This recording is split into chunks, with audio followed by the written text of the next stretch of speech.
welcome to the Recovery Daily Podcast. I'm your host, Rachel Abassi. I'm a grateful recovering alcoholic and stroke survivor. And I don't know, people, I might be in a rut. I'm not quite sure. But I was kind of like, I didn't record yesterday. I was procrastinating all day. I mean, I did some stuff that I wanted to do today. I accomplished several things. Let's get into that. So, number one, first and foremost, I set out today to work on my long-term disability paperwork because I was up for the 2-year review where the definition of my benefits changes.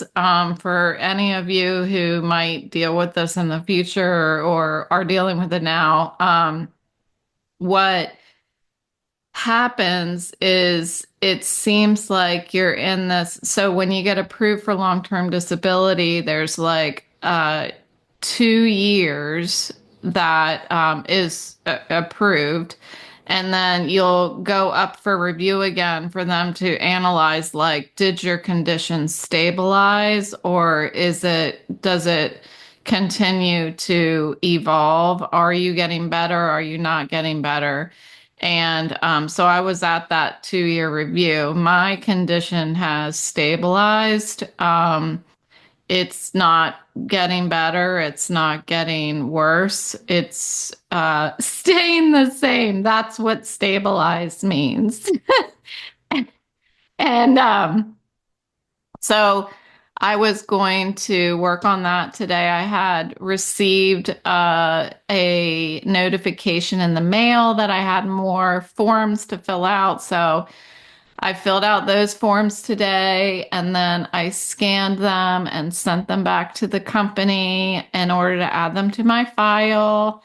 I called the service, the service company that provided assistance with me applying for Social Security disability to have that paperwork sent over to the long-term disability people. And I had to send my tax information. So I did all of that. And then I sent an email to my claims adjuster person. I'm not quite sure what she's called. And just let her know that I had completed the information that she was asking for in the mail.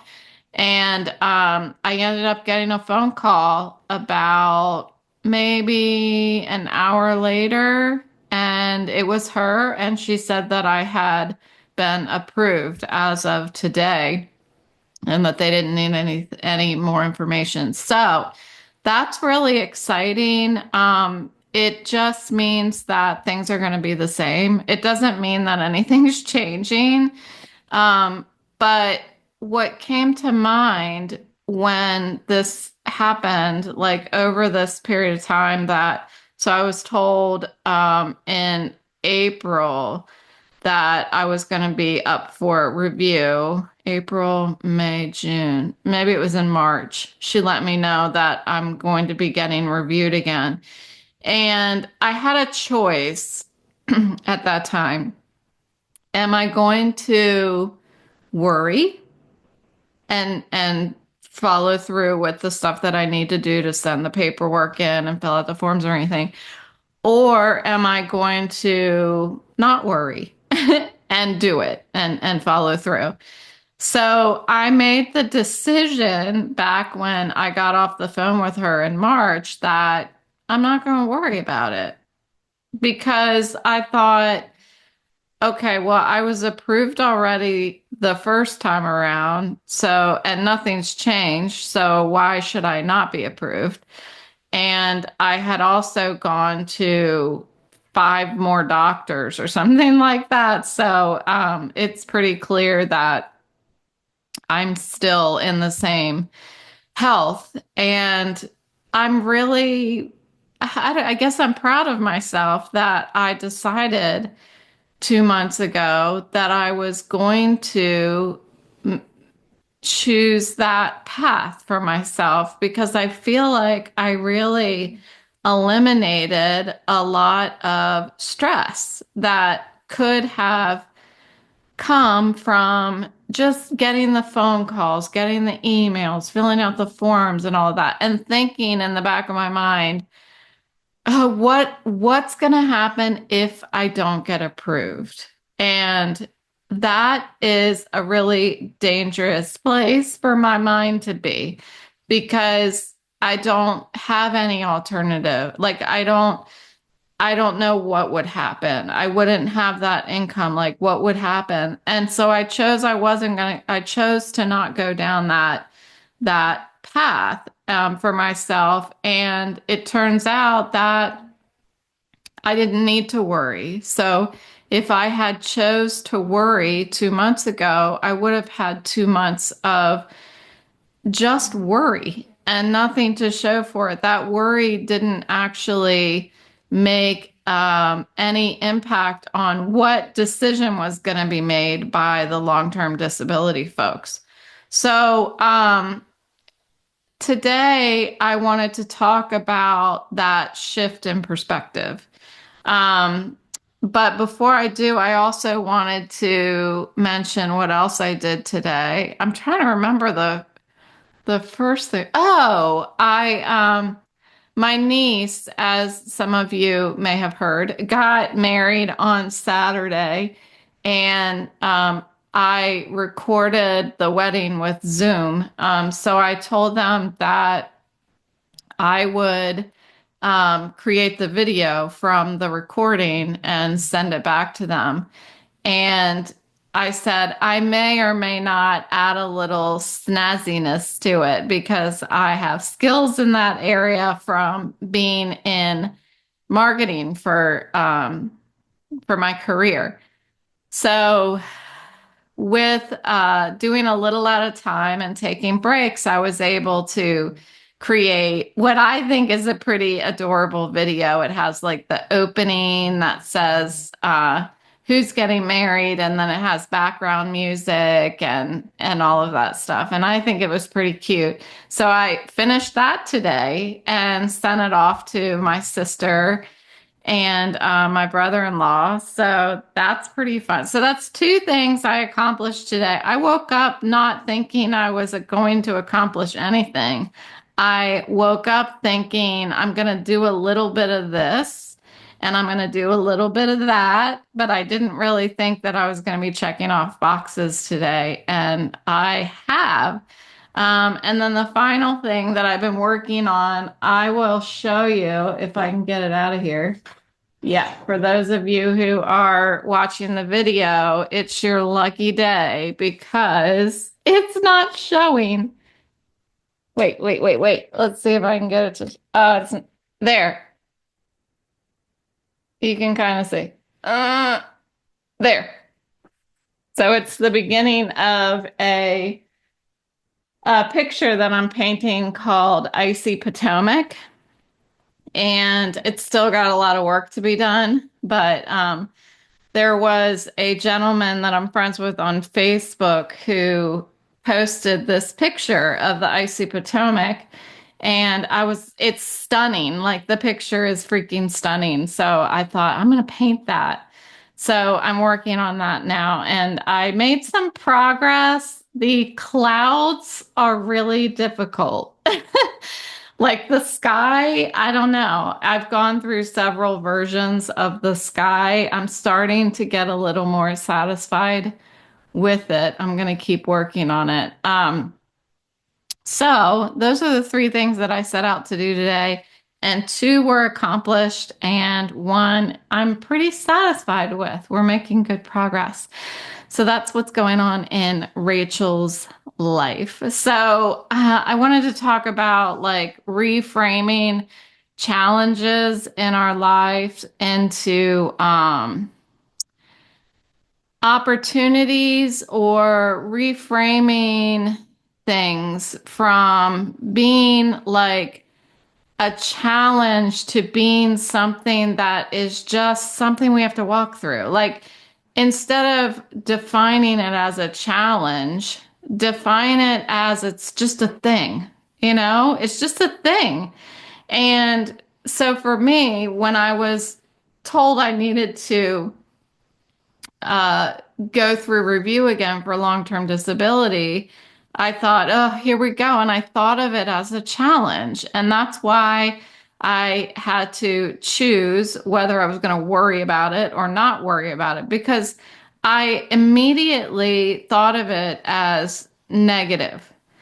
And I didn't, when I made that decision to not worry, I still didn't reframe the the whole concept into something positive.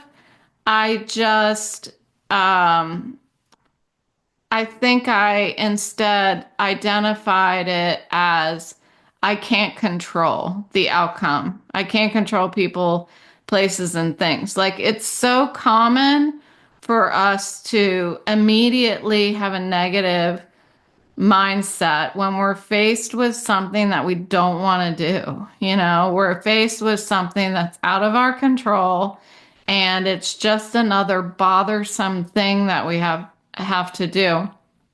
But um, I'm not going to pretend to say, oh, this was a great opportunity. I'm more trying to um, my brain's not working very good. I'm more trying to suggest that we don't, we can take a hold of that negativity, that negative mindset about that thing that's in front of us that we have to go through and look at it as just a task, that illusion of not being able to control the situation for me seems to like tip it over onto the side of a challenge. Like it's a threat. It's a threat. If I can't control something and yet I have to do it, it's a threat.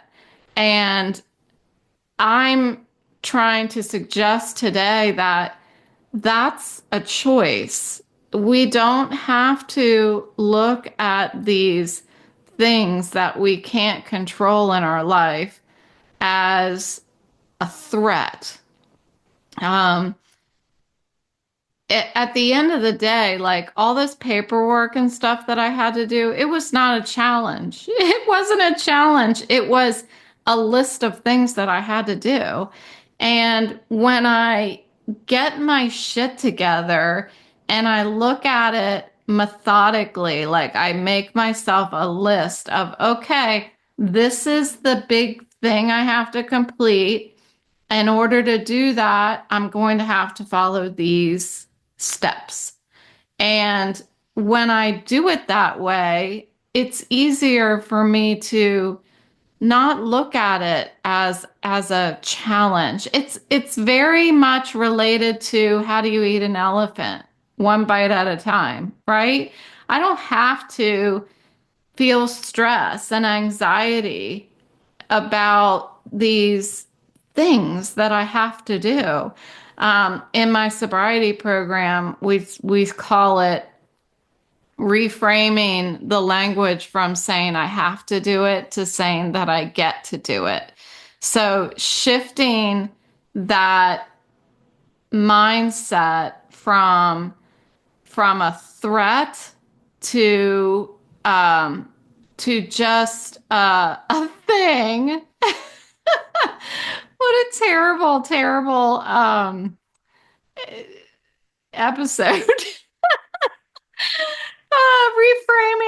Reframing it from a threat to just a thing.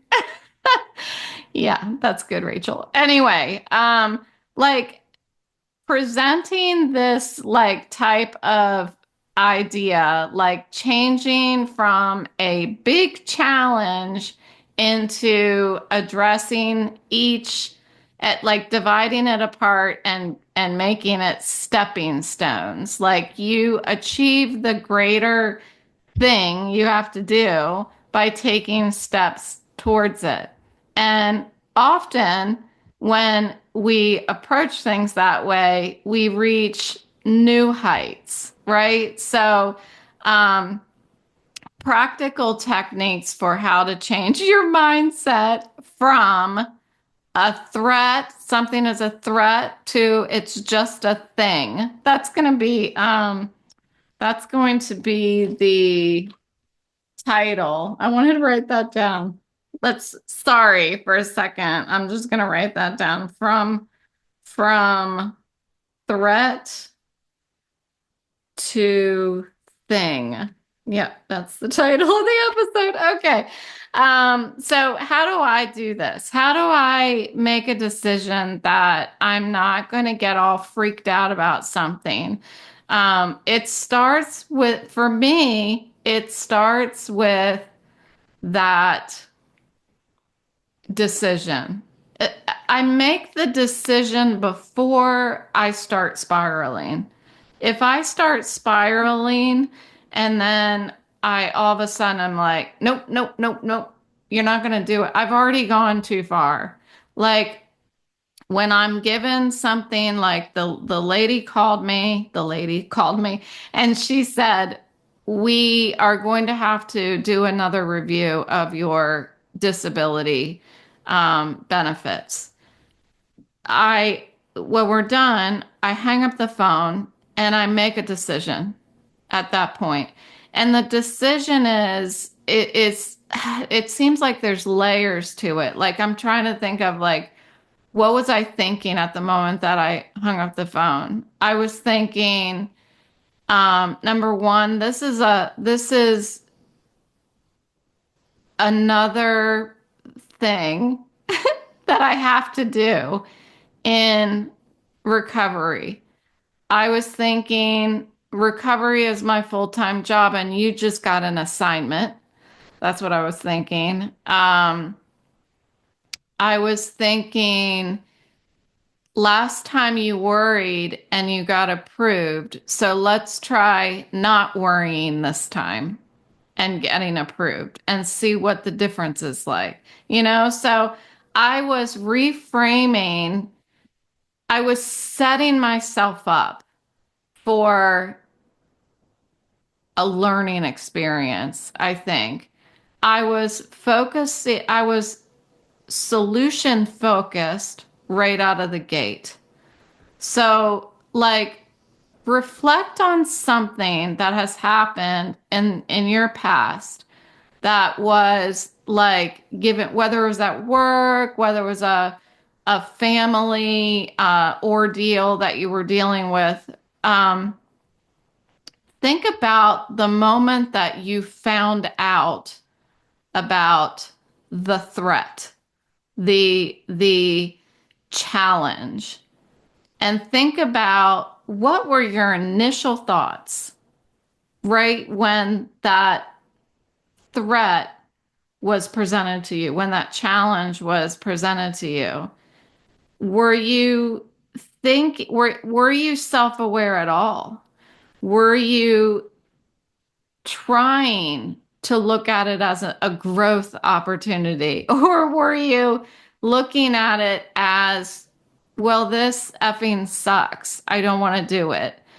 I think that between like right before that reaction where you're like, well, this effing sucks and I don't want to do it, there needs to be a confirmation that I don't have a choice. I don't have control. I think that I've practiced for several years taking my hands off the wheel and letting go and being like, okay, I can't do anything about this. I just have to take action. Like I can't carve my path for this one. I'm going to have to follow the path that has been carved for me and take my hands off the wheel. And whenever I need to row in the boat, row, if that makes sense. So, because I'm well practiced in that, I think it's getting easier for me. I'm not perfect at it, but I think that's why it's getting easier for me to get off the phone with somebody. It's usually insurance or a doctor. Getting off the phone with somebody and who's telling me something that unfortunately I'm going to have to do some work, and being able to say, okay, I don't have control over this. So what action do I need to take? Um, I think it takes practice, but I think it is something that can be automatic. So there is an extreme amount of, I think, self-awareness in order to cultivate that reframing perspective. So with practice, I think it's easier to adapt when we're faced with big things, with adversity, with big things, things that are really threatening to our mental health. And so it's like taking these small, God bless you if you're still listening to this episode, taking these small, challenges and practicing reframing your thoughts, practicing starting from out of the gate. I don't have control over this. What do I need to do? Instead of this effing sucks and I don't want to do it. Like there's a simple shift there, and I think that's what it takes, like right out of the gate. And once you have successfully overcome that reaction to say this effing sucks and I don't want to do it, then keep taking steps to push your reframed mindset in the right direction, because you can always go back. Like today, when I sat down to do my additional paperwork, actually, I think it was when I got the mail and I opened up that thing, I was like, ugh. And then I stopped myself and said, okay, they need more paperwork. This is what I have to do. So that's it. That's it. That's all you get today. Wow. That was a terrible episode. But I love you if you're still listening, and try to embrace. I think that there is a good message here. I'm not saying that the message isn't good. I think it is important to figure out from out of the gate how we reframe our mindsets, and that sets the path for which direction that we go. I mean, that affects our mental health and our emotions and stuff. When we make those decisions right out of the gate. Okay, that's it. I'm done. Thanks for listening. I'll try to do better tomorrow. Bye.